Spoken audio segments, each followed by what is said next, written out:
Hoje estamos recebendo a promotora da Infância e da Juventude de Campos, doutora Nicky Rebelo Assede. Ela é graduada em Direito, em Psicologia, com especialização nas duas áreas e tem mais de 20 anos de atuação no Ministério Público do Estado do Rio de Janeiro. Nós vamos conversar sobre um tema que vem ocupando a mídia em geral, que é a adultização das crianças e adolescentes. Esse tema que merece tanto debate, tanta discussão, para que a gente possa estar informando cada vez mais os pais e a sociedade em geral sobre os riscos que as nossas crianças e adolescentes estão correndo. Muito polêmico, né, Frânio? Polêmico e muito atual, né? Depois dessa coisa do Felca, dessa denúncia do Felca, né? O assunto veio cada vez mais à tona, né? E é um assunto que não é novo, né? Mas que está sempre presente. Vai valer a pena a gente participar. Doutora Nicky, um prazer recebê-la conosco. E esperamos estar contribuindo, né, com toda a sociedade, com esse tema tão... É um tema polêmico, um tema denso, mas que merece muitos debates. Com certeza, é um prazer estar aqui, eu agradeço já o convite e a oportunidade para a gente tratar de temas tão relevantes que envolvem aí a proteção das crianças e adolescentes, né? De fato, a adultização, que é essa tendência social, cultural, né, de olhar para as crianças como mini adultos, né, e de antecipar fases naturais do desenvolvimento infantil, trazem prejuízos incalculáveis, veio à tona, né, como uma oportunidade de reflexão para todo o país, uma visibilidade e mobilização em torno do tema, que acabou gerando grandes avanços a partir da denúncia, né, do influenciador digital a respeito da exploração infantil, a exposição de imagens de crianças de forma adultizada, e acabou gerando aí a aprovação recente da lei, né, que ficou conhecida, batizada aí, precisa ser sancionado ainda, mas como o ECA Digital, que traz aí para os pais uma série de ferramentas para facilitar a supervisão do acesso das crianças e adolescentes na internet. Só para a gente entender,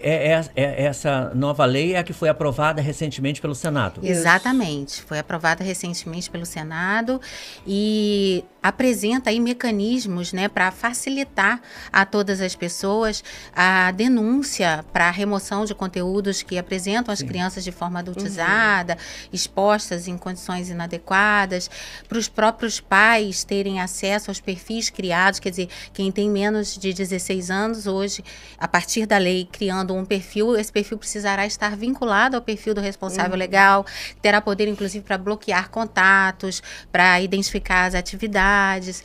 Então, todo esse controle parental é fundamental, né? Para que a proteção que é responsabilidade dos pais em relação às crianças e adolescentes, já no mundo real, no mundo presencial, ela se estenda ao mundo digital de forma mais facilitada por conta dos mecanismos legais. Isso que eu ia até abordar também. Apesar de estarmos em toda essa discussão do ambiente digital, a adultização é um tema novo para vocês do Ministério Público, da Promotoria da Infância e Juventude. Como isso se dava, assim, antes? Então, é interessante porque a gente percorre, através do trabalho feito lá no Ministério Público, ambientes escolares e estamos sempre em contato com alunos no final da infância, início da adolescência, e a gente já vê as próprias crianças e adolescentes, né, comentando esse desconforto que é o contato com essa cultura da adultização, né, que acaba se expressando das formas mais naturalizadas possíveis, às vezes, sem que a própria família se dê conta de que está promovendo esse tipo de coisa. Seja pela escolha das roupas, né? Às vezes roupas que têm claramente aspecto para uma pessoa adulta e que são utilizadas por crianças, músicas, danças, coreografias com conteúdos inadequados para a idade. Normal, né? Era considerado normal, naturalizado, às vezes até colocado em festinhas infantis de aniversário, né?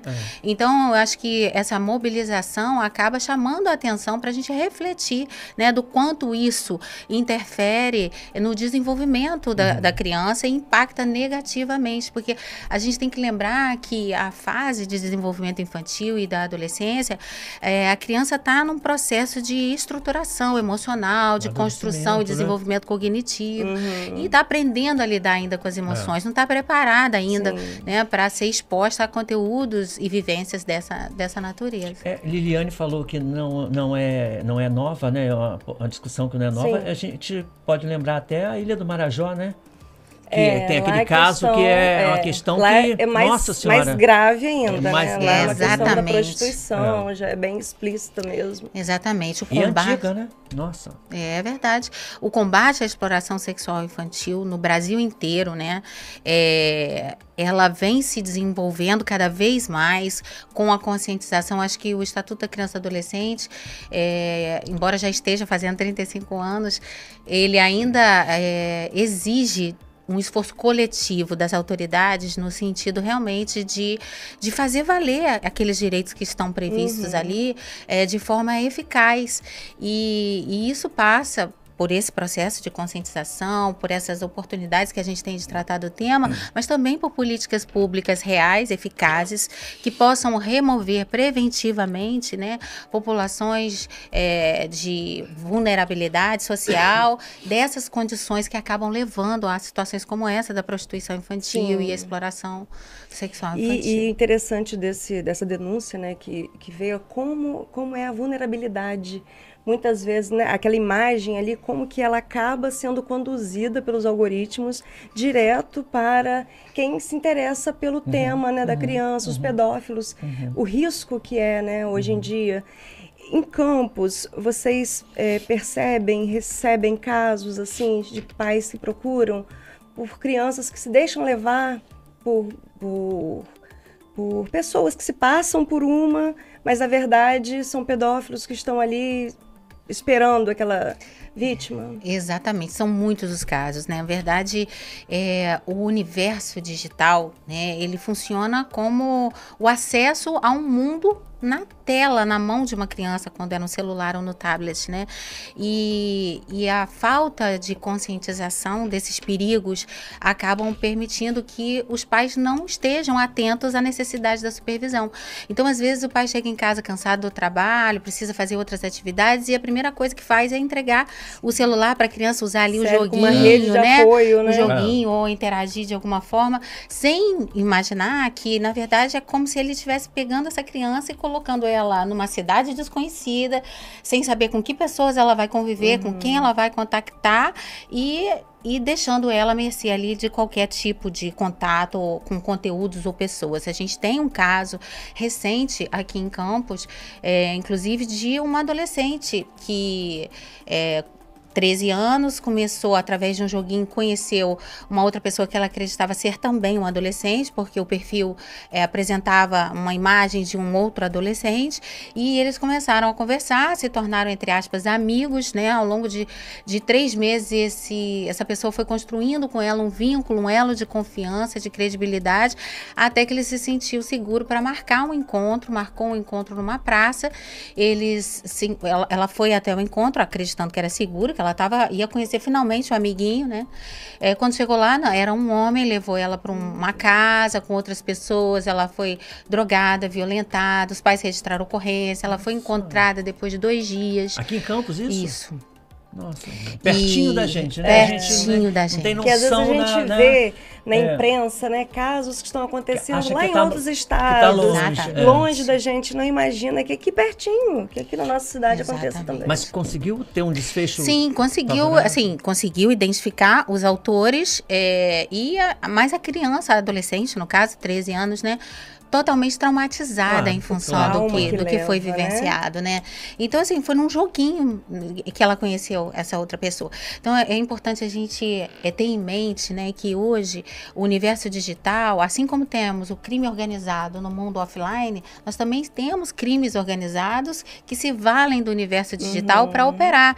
Há uma verdadeira tentativa de capturar adolescentes mesmo para a prática de atos infracionais nas plataformas mais conhecidas, como Facebook, Instagram e outras mais, para que esses adolescentes se apresentem a outras crianças ou outros adolescentes e consigam estimulá-los a participar, aí sim, de grupos ou jogos nas chamadas dark webs, né? Que são outras plataformas menos conhecidas, mas que muitas vezes contam com grupos de pessoas, aliciadores, pedófilos, que acabam se valendo desses adolescentes e atraindo outras crianças para essa plataforma para justamente praticar ali abusos ao vivo mesmo, submeter as crianças a constrangimentos, humilhações, exemplos de pessoas que acabam se automutilando ao vivo, né, enquanto aquilo acontece, os desafios da internet, e tudo mais, como exatamente. Lá atrás, eu acho que teve aquele da baleia azul, depois exatamente. teve... E agora eles parecem que vão se aperfeiçoando, né?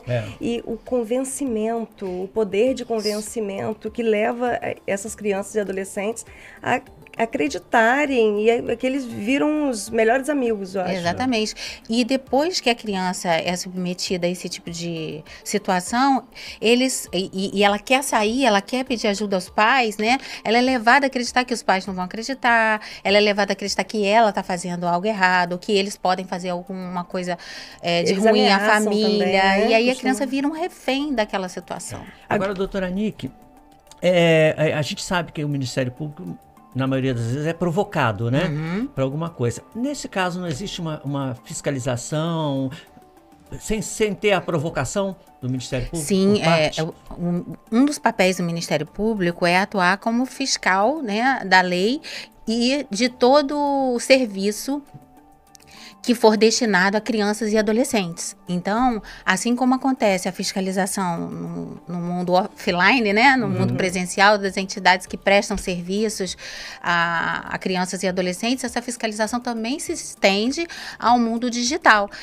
Que a verdade é que a estrutura para se fazer esse tipo de fiscalização ainda está sendo construída, né, a cada situação que se tem notícia, a rede mesmo normativa, a gente vê, né, a gente teve no início do ano a lei que envolvia as restrições ao uso de celular nas escolas, agora vamos aí ter a outra lei do ECA digital, outros artigos que são inseridos por leis específicas acrescidos ao Estatuto da Criança e Adolescente, no sentido de criar realmente uma rede de normas jurídicas que possam habilitar toda a rede de proteção à infância, né, a estar aí fiscalizando e oferecendo uma proteção maior. Mas eu acho que é importantíssimo destacar que a principal fonte de proteção, ela começa no lar. Eu acho que os pais que estão ali diariamente com os filhos e que são aqueles que fornecem efetivamente o acesso à internet, porque são eles que dão o celular, o tablet, né, que permitem que o Wi-Fi seja usado, enfim, eles que precisam, assim, inicialmente, ter a consciência dos perigos que o mundo digital oferece ali, na palma da mão, né, e estarem atentos realmente para adotar as medidas protetivas necessárias. Sim. Estar vigilante. Estar vigilante mesmo. E o caminho é realmente ou ir direto ao Ministério Público ou procurar os conselhos tutelares, né, os núcleos dos conselhos tutelares. Exatamente.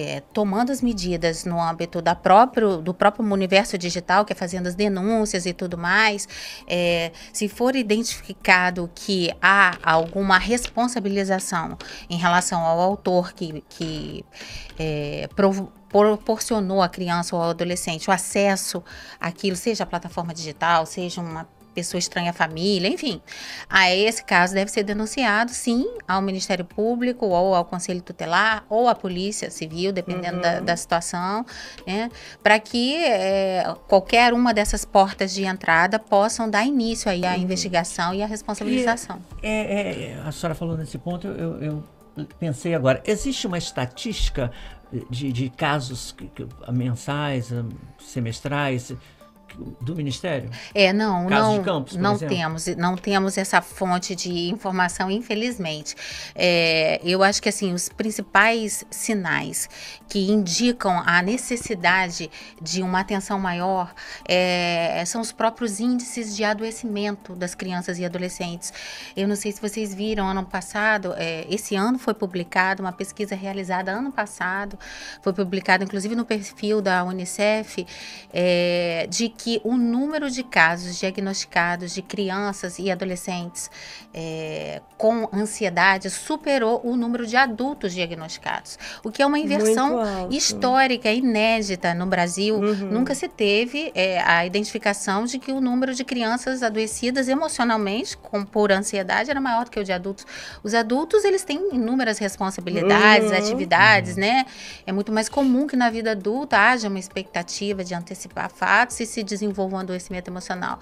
Mas no caso dessa pesquisa, eles apresentam, né, a quantidade de crianças e adolescentes. Seria um sintoma? Seria um sintoma. É isso que eu acho que é importantíssimo a gente falar, né? Como que os pais podem identificar se pode estar acontecendo algum envolvimento do seu filho no universo digital, ou mesmo na convivência social, presencial, né? Que denote um adoecimento emocional. Então, eu acho que o comportamento, porque é difícil às vezes para a criança verbalizar ou para o adolescente falar. Então, sinais de comportamento que podem ser observados são, por exemplo, queda do rendimento escolar, dificuldade para dormir, um isolamento muito frequente, tristeza, né, agressividade incompatível com comportamentos anteriores, uma mudança brusca de comportamento. Então, todos esses são sinais que os pais devem estar atentos e avaliar se é o caso de procurar um psicólogo ou um médico para avaliar se aquele comportamento, né? Agora, em mais de 20 anos de Ministério Público, você já hoje tem esse desafio, né? Do digital, dos problemas que surgiram. Qual o paralelo que pode ser feito, assim, do que era, né, um grave problema que chegava envolvendo crianças e adolescentes, e para agora, que a gente já tem esse cenário? Eu acho que a gente pode enxergar como mundos paralelos mesmo, né? São formas de se relacionar diferentes. Antes a gente já tinha que superar os desafios de tentar dar efetividade à proteção dos direitos das crianças e adolescentes decorrentes das experiências da interação com o mundo, com as pessoas à sua volta. Agora a gente tem um elemento acrescido a isso, que são as relações que se dão virtualmente e que são inúmeras, né, e que acontecem o tempo todo. Então dobrou a dificuldade, né? O desafio é ainda maior. Embora o comportamento humano ele se reproduza também no mundo virtual. Então, os mesmos problemas que eram identificados nas relações sociais presenciais, eles ganham uma amplitude maior no mundo virtual. Então, assim, de fato, a gente precisa se preparar melhor para conseguir suportar aí as consequências desses desafios, né? Doutora Nick, um outro problema que eu acho que está dentro desses dois universos, assim, é a questão do abuso e da exploração, até mesmo como a gente tem visto, a gente viu, né, em alguns momentos aqui em Campos mesmo, várias denúncias de relações de parentesco com crianças, envolvendo crianças, que é uma coisa que, né, que na revolta, própria família, né? Que revolta. Né? Mas eu não sei se agora há mais denúncias ou está havendo mais casos. Porque a gente tem visto, vocês, como é que vocês estão relacionando isso, como é que vocês estão convivendo com isso lá no Ministério Público? Realmente essa questão dos abusos sexuais cometidos no ambiente familiar é extremamente dramática. E na maioria das vezes os abusos praticados nesse campo contra crianças e adolescentes se dão por abusadores que fazem parte da família delas, né? São figuras de autoridade, né? Realmente. Pai, avô, padrasto.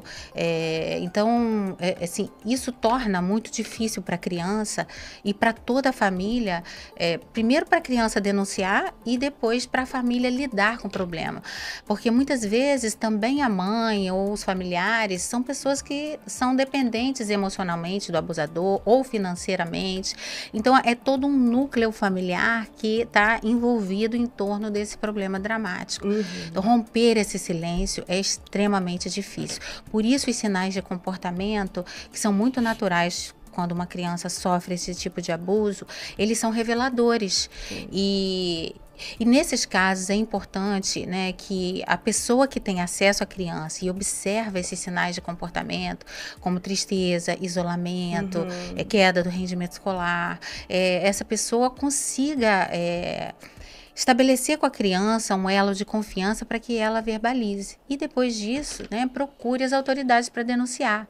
Eu acho que é importante a gente dizer que até mesmo as denúncias anônimas, embora não sejam ideais, elas contribuem para que essas práticas sejam investigadas e que esse ciclo seja interrompido. A gente tem o Disque 100, que é um canal gratuito, né, nacional, para que as pessoas possam fazer gratuito e mantenham o anonimato quando a pessoa pede. E é importante que nessas denúncias se procure informar detalhes sobre como o abuso acontece, endereços, nomes de pessoas, localização da casa, porque às vezes as denúncias, as anônimas, elas chegam tão genéricas que elas inviabilizam até uma investigação. Então, mesmo que seja anônima, o mais importante é o detalhamento. Quem faz, como é praticado, a idade da criança, se possível. Mesmo anônimo, tudo anônimo. Mesmo anônimo. Uma denúncia consistente, ainda que ela seja anônima, ela pode ser útil à investigação e para interromper mesmo esse ciclo de violência. É engraçado que antigamente, né, uns 10, 15 anos atrás, a gente via muito essa questão da violência, do abuso, né, de criança e adolescente, numa área mais afastada, pessoas de menos condição social, cultural. Isso acabou, né, doutora? Com certeza. Eu acho que a gente encontra isso em todas as classes sociais, graus de instrução e tudo mais. E a pergunta anterior, né, de que será que esse número de casos ele aumentou, né, ou será que a gente é que está mais consciente e conseguindo? Eu seguiria, embora a gente não tenha assim uma pesquisa muito clara nesse sentido, assim a experiência me traz a ideia de que o número pode até ter aumentado em alguma medida, mas eu acho que mais do que isso, aumentou a consciência das pessoas e a vontade de realmente contribuir para romper com esse ciclo de violência. Aumentou o número de denúncias, né? Aumentou o número de denúncias. Que bom, né? Que bom. Que as pessoas estão mais conscientes. Eu acho que a rede social, tudo tem um lado positivo e negativo, né? A rede social, a gente está aprendendo a lidar ainda com todo esse universo de relações virtuais, mas ela também nos traz isso, a informação fácil, né? Então, acho que essa divulgação gera conscientização e acaba gerando o aumento do número de denúncias. Você tem um projeto, né, que é o Infância em Ação, que leva informação para crianças e adolescentes. Como é que surgiu, assim? Como é que deu aquele estalo? Não, eu preciso levar isso para as escolas. O Infância em Ação, na verdade, nasceu assim de uma necessidade no exercício da atividade, né, junto ao órgão da Promotoria de Tutela Coletiva da Infância, de aproximar a atuação do Ministério Público dos verdadeiros titulares dos direitos que a gente defende, que são as crianças e adolescentes. Então, estreitar o diálogo e criar oportunidades para que elas pudessem participar da defesa dos próprios direitos. Então, inicialmente começou com encontros em que a gente levava informações sobre esses direitos e, ao mesmo tempo, estimulava o levantamento de campo por elas mesmas, nas áreas em que moram, né, nos territórios, sobre possíveis falhas ou ausências de serviços públicos necessários para o exercício dos direitos delas, na saúde, na educação, na assistência social. E só que, ao longo desses encontros, a gente foi percebendo, né, que, além da propagação de informação e do estímulo ao envolvimento delas com a ideia de defender os próprios direitos, aqueles encontros estavam de alguma forma também proporcionando o contato delas com os próprios potenciais, um despertar mesmo para a sua condição de pessoa em desenvolvimento. E aí a gente foi percebendo isso por meio de várias situações. Uma dessas, por exemplo, a gente teve um módulo em que a gente começou criando um painel painel em que cada uma fazia o seu autorretrato, desenhava numa folha 4 o seu autorretrato, e aí a gente apresentava as várias ações, as perspectivas do trabalho que eles iriam fazer em campo e levar para o Ministério Público a subsidiar a nossa atuação com inquéritos civis e ações. E no final desse módulo a gente pediu de novo para que fosse feito, então a gente construiu um painel, como tinha sido essa experiência para eles e como que eles então se viam naquele outro momento. E foi interessante o caso de uma adolescente em que no primeiro autorretrato, no início, né, da participação dela, ela recebeu a folha 4 e ela fez um desenho dela assim bem pequenininha no centro do papel. Então era papel para tudo quanto é lado e ela pequenininha ali naquele centro. Quando ela fez o retrato dela na fase final, após a experiência, né, ela desenhou o mesmo retrato ocupando o papel inteiro da folha A4, escrevendo embaixo, força e vitória, sabe? Só, né? Então isso deu a gente, assim, uma ideia da dimensão que aquela ação podia estar proporcionando, que não era só de conhecimento, era de vivência mesmo, da experiência de exercitar conscientemente os seus direitos.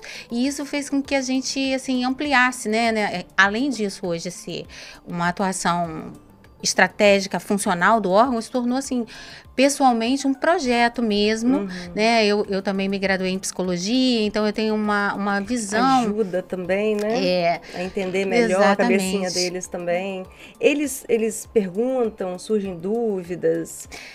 Normalmente a dúvida deles é em que campo, mais ou menos? Então, eles têm dúvidas, reclamações, opiniões, né? A gente tem uma versão do projeto também que visita as escolas e ali a gente estabelece um diálogo mesmo com eles. Então, temas como bullying, como cyberbullying, temas que envolvem essas restrições de uso do celular, os perigos da internet, o respeito, a empatia pelo outro, tudo isso são temas que eles mesmos, quando a gente chega na escola, né, para tratar, eles mesmos perguntam, dão exemplos. A gente chegou a escutar a história de um participante numa escola, de uma situação de bullying que ele teria vivenciado numa outra escola e foi transferido para aquela que a gente visitava, e ele narra todo o sofrimento que ele passou na escola na presença dos colegas, mas dizendo-se fortalecido,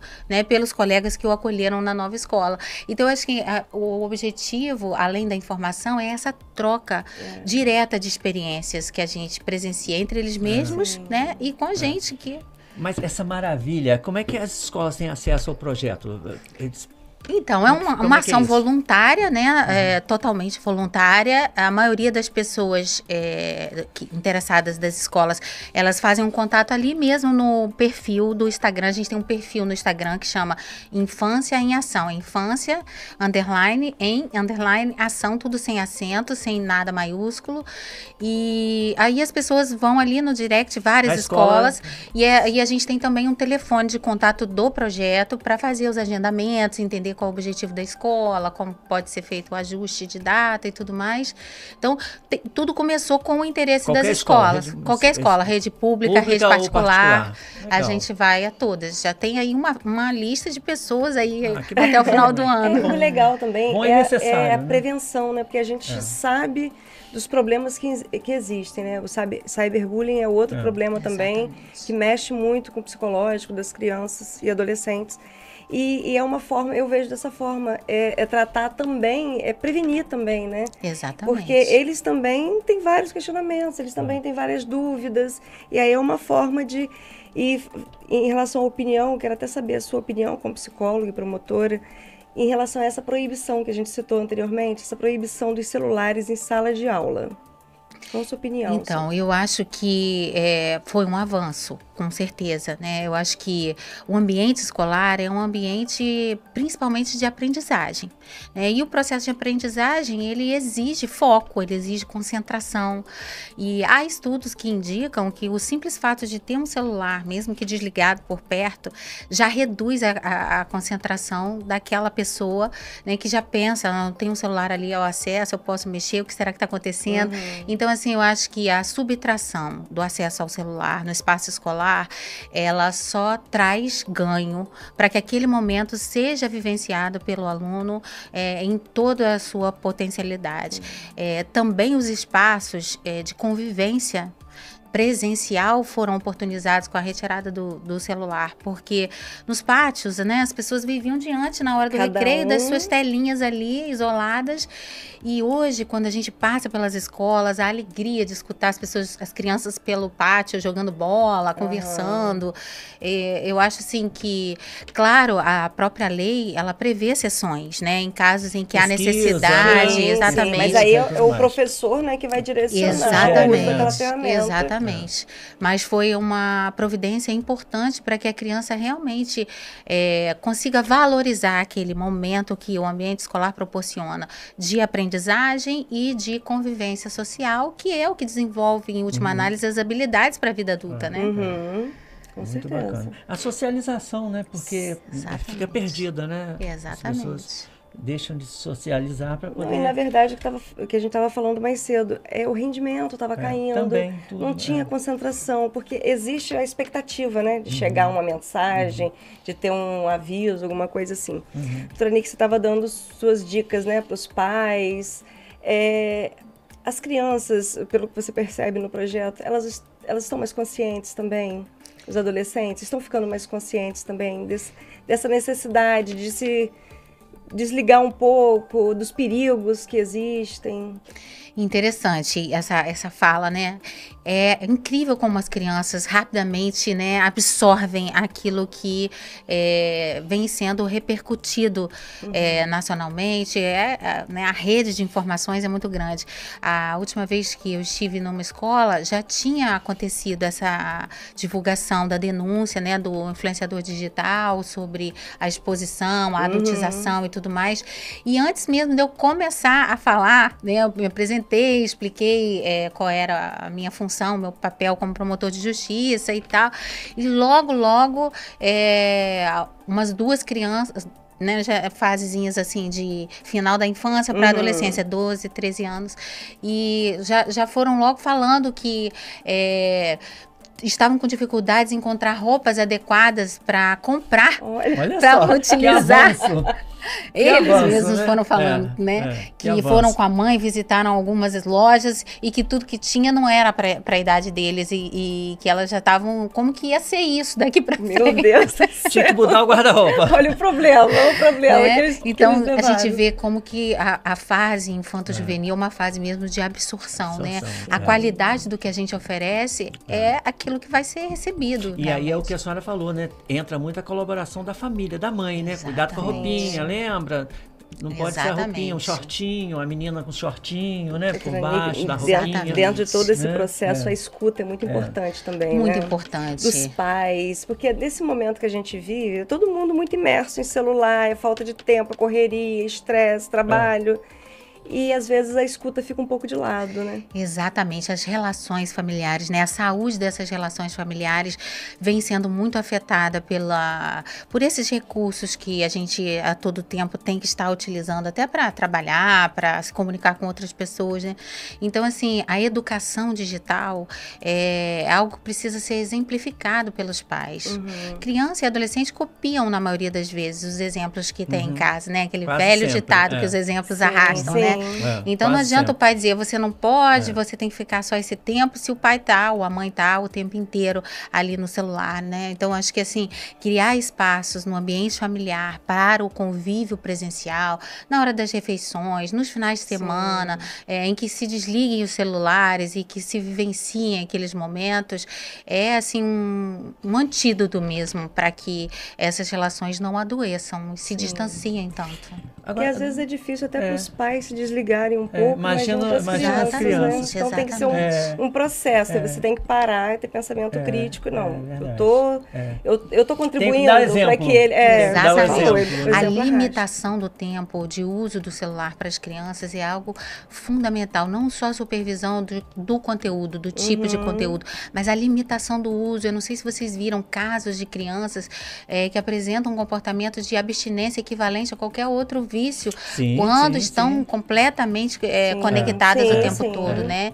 Então, o É estabelecimento... um vício mesmo, né? vício. Uma droga, né? Quase que uma droga. Porque é uma dopamina que você, quanto mais você, no jogo principalmente, né? Quanto mais você ganha, mais você quer mais. Aquilo vai te alimentando e vira um Agora, vício. doutora, eu sei que não é especificamente a área da senhora, mas como é que está a questão da punição para o abusador?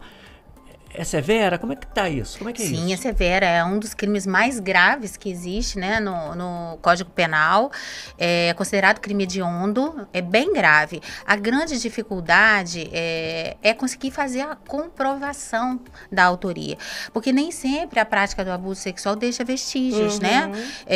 A conjunção carnal, necessariamente, com violência, ela pode deixar marcas, mas até essas marcas, se elas não forem identificadas a tempo, se o fato não for comunicado logo, elas podem desaparecer. Então, na maioria das vezes, fica a palavra do abusador contra a palavra da vítima, que às vezes é uma criança ou um adolescente, né? A gente está aqui falando exatamente que a maioria é.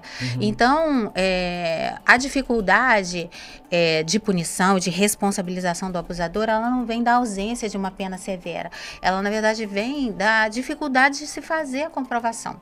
Eu acho que é até interessante a gente comentar que aqui em Campos a gente conseguiu uma articulação junto com o Poder Público Municipal e Estadual em 2021, no sentido de reunir num único lugar, que é no Hospital Ferreira Machado, todo o atendimento a crianças e adolescentes vítimas de violência sexual, que é o CAAC.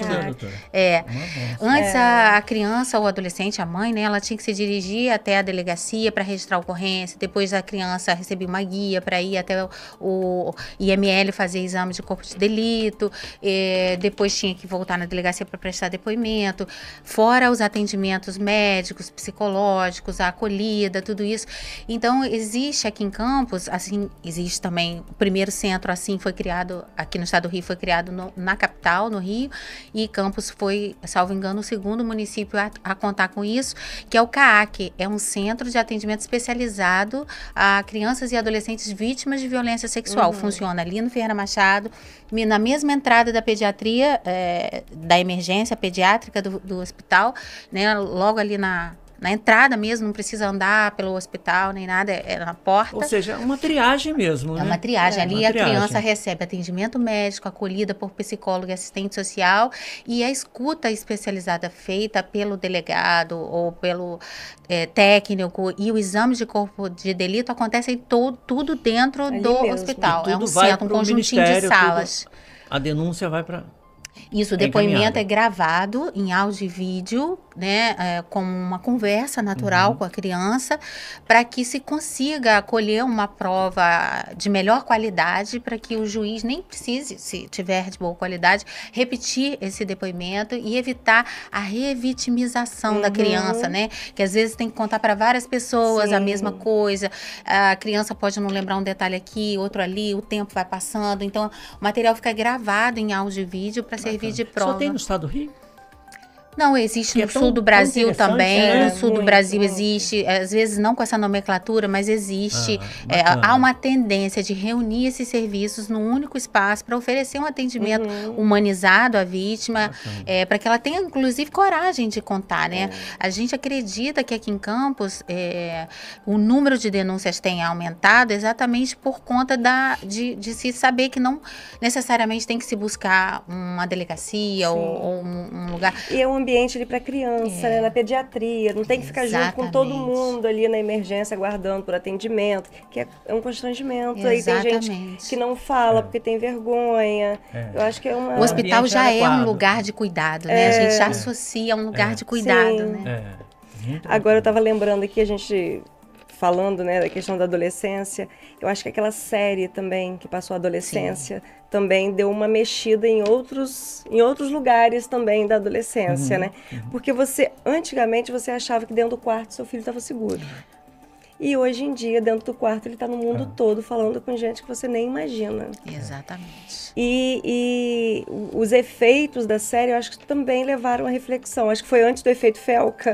Não é só na palma da mão, né? Não é só na telona também, né? Porque você começa a refletir ali que ele está no quarto, mas ele está seguro, né? Ele tá... Exatamente. Os pais nunca podiam imaginar que ele estivesse passando pelo que ele, na verdade, estava ali emocionalmente dentro do seu universo pessoal. pessoal vivenciando, né?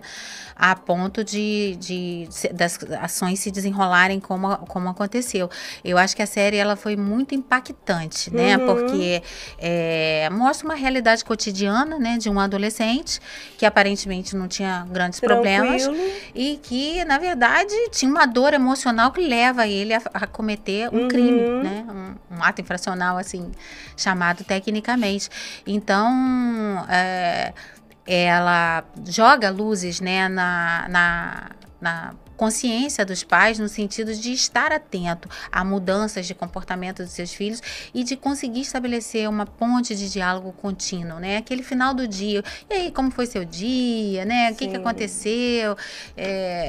Essa reconexão que sempre existiu antes do mundo virtual, presencial, né? Entre pais e filhos, ela precisa ser alimentada e se desconectada, se promover ações no sentido de reconectar esse elo de ligação, né? Sim. Bacana.